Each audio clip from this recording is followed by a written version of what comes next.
Mr. President, Indonesia would like to exercise our right of reply to the statements delivered by Solomon Islands and Vanuatu, echoed by Nauru, Marshall Islands, Tuvalu, and Tonga regarding matters concerning Papua, a province of Indonesia. Indonesia is shocked to hear that at this important stage, where leaders gather in this august body to address the early implementation of SDGs, the transformation of our collective actions, and other global challenges such as climate change, of which the Pacific countries are affected the most. The said leaders chose instead to violate the UN Charter by interfering in other countries' sovereignty and violating its territorial integrity. We categorically reject the continuing insinuations in their statements. They clearly reflect an unfortunate lack of understanding of the history, current situation, and progressive developments in Indonesia, including in the provinces of Papua and West Papua, and also an unfriendly and rhetoric political maneuver.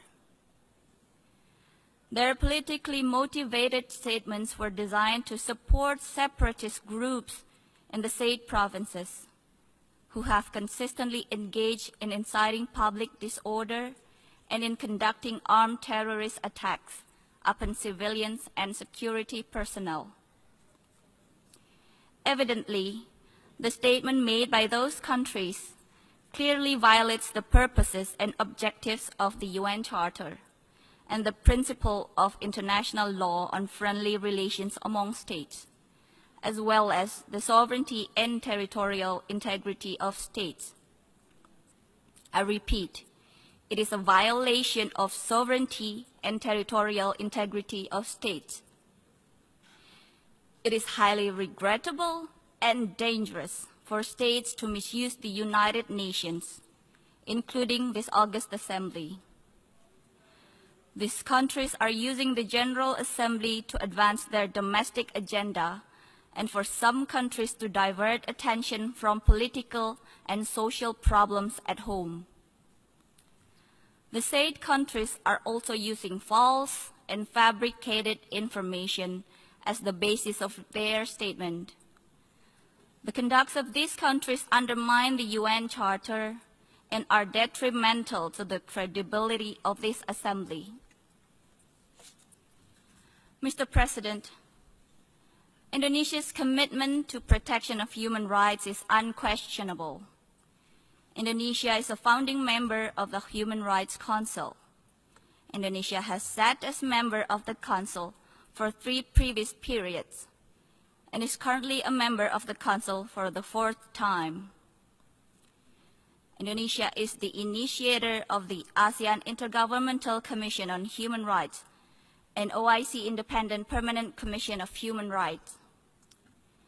Indonesia has ratified 8 out of 9 core international human rights instruments, all incorporated into our national legal system.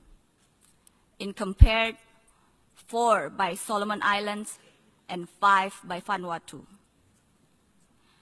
Indonesia is among few countries who have a continued national action plan on human rights and currently is on its 4th generation of the plan from 2015 to 2019.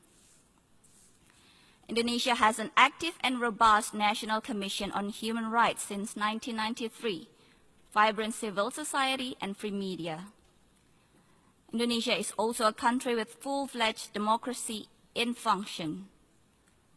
With such a vibrant national democracy, coupled with the highest commitment to the promotion and protection of human rights at all levels, it would be nearly impossible for any human rights allegations to go unnoticed and unscrutinized. Mr. President, we reaffirm that there are domestic mechanisms in place at the national level in Indonesia, as well as at the provincial level in Papua and West Papua. For our part, Indonesia will continue to give appropriate focus to the development of Papua and West Papua provinces, and to the best interest of all.